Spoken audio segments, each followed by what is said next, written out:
आज यहाँ शास्त्री घाट से आप कचहरी निकल रहे हैं, क्या मांगे हैं, क्या किस लिए आप लोग यहाँ पे एकत्रित हुए हैं? पहले तो आप मीडिया बंधु को बहुत बहुत धन्यवाद कि हमारी बातों को आपके माध्यम से सरकार तक पहुँचे। हमारी मांगे है राजभर समाज को अनुसूचित जनजाति में शामिल कराने, और शामिल तभी होगा जब उत्तर प्रदेश सरकार यहाँ से प्रस्ताव भेजेगा। हमारा अभी तक प्रस्ताव 3 बार से गलत जाता रहा, एससी में जाता रहा, जिस कारण से हमारा खारिज हो जाता रहा। हम लोगों ने फिर इसका अध्ययन किया, साक्ष्य निकाला। सारे पेपर निकालने के बाद हम लोगों ने जब देखा कि ऑलरेडी हम 3 राज्य में एसटी में हैं, मध्य प्रदेश, राजस्थान, मध्य प्रदेश, महाराष्ट्र और छत्तीसगढ़ में, तो जब कागज़ निकालने के बाद कि हम पात्रता ही एससी में नहीं रखते, तो अनुसूचित जाति में जब रखते ही नहीं तो हमारा प्रस्ताव उसमें गलत तो हो ही जाएगा, गलत खारिज होता रहा। इसलिए हम लोगों ने एसटी में मांग किया। जब सरकारें नहीं सुनी तो हमने उच्च न्यायालय की तरफ रुख किया। उच्च न्यायालय ने हमारी बातों को सुना और पूरे गहन अध्ययन करने के बाद आपको बता दें कि 11 मार्च 2023 को डायरेक्शन दिया। उस डायरेक्शन पे फाइल आगे बढ़ी, और जब फाइल आगे बढ़ते बढ़ते धीमी गति रही तो फिर हम लोगों ने देखा कि फाइल अब बढ़ नहीं रही है, तो 18/8/2022 को फिर हमने कोर्ट ऑफ कंटेम्प्ट किया, जिसमें कोर्ट ऑफ कंटेम्प्ट के बाद 9 बार सुनवाई हुई। 9 बार सुनवाई के बाद हमारी फाइल आगे बढ़ी है, जिसमें सरकार ने उसी कोर्ट ऑफ कंटेम्प्ट के तहत 17 जिले का सर्वे किया, जो आज पूरे 17 जिले में, पूर्वांचल के पूरे 17 जिले में आज हम लोग ज्ञापन देने का काम कर रहे हैं।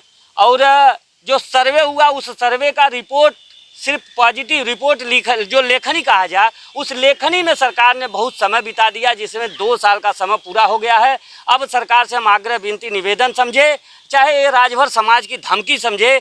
मैं योगी से कहना चाहता हूँ कि योगी जी, 2024 में आपने देख लिया कि पूर्वांचल में आप हाफ हो गए हैं, तो आप जान लीजिए कि अगर 2027 के पहले 2026 में अगर हमारा यहाँ से प्रस्ताव जाके नोटिफिकेशन दिल्ली में नहीं होता है, तो 2027 में आप हैट्रिक जो मारने की स्थिति में आप हैं, आप यहाँ से साफ हो जाएंगे।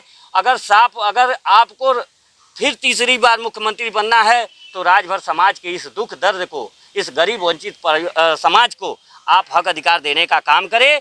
अन्यथा ये राजभर समाज अब जाग चुका है अपने हक अधिकार के प्रति। अनिल राजभर और ओम प्रकाश राजभर को लेकर क्या कहेंगे, क्योंकि वो भी आपके ही समाज से आते हैं और वो दोनों लोग मंत्री हैं? देखिए, झूठे और बेशर्म नेताओं की बात आप लोग न करें, क्योंकि हमारी लड़ाई इन प्यांदा से नहीं है, हमारी लड़ाई सरकार से है। हम अब सरकार से लड़ने निकले हैं, क्योंकि इनका बहुत हमने देख लिया।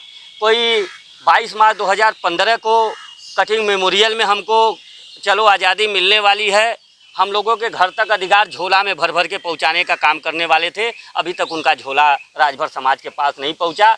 अब माननीय जो ओम प्रकाश जी की आप बात कर रहे हैं, तो 27 अक्टूबर 2002 को उन्होंने भी नींव रखा था, तो पूर्वांचल राज्य और एसटी आरक्षण का नींव रखा था, जिसमें उनको आरक्षण मिल गया, उनके बेटे को आरक्षण मिल गया। लेकिन राजभर समाज आज झंडा और डंडा धोने में मग्न है। उस जो कहा जाए कि भूलवश समाज ने जो लिया, अभी आप देख रहे हैं 2 दिन से चल रहा है कार्यक्रम इनका, तो अब इनकी भी, इन लोगों की बोरिया बिस्तर बंधने वाली है। राजभर समाज अब अपने अधिकार पे वोट करेगा, अपने अधिकार की बात करेगा। जो राजभर समाज के अधिकार की बात करेगा, राजभर समाज उसके साथ चलेगा। पेश है न्यूज बकेट हिंदी मासिक पत्रिका। पढ़ें इस महीने की पूरी खबर विस्तार से हमारे न्यूज बकेट की मैगजीन में। हमारी ई मैगजीन को मुफ्त में पढ़ने के लिए अभी लॉगिन करें www.newsbucket.in पर। इसके अलावा रोज की ताज़ा खबरों के लिए हमारे YouTube चैनल को तुरंत सब्सक्राइब करें।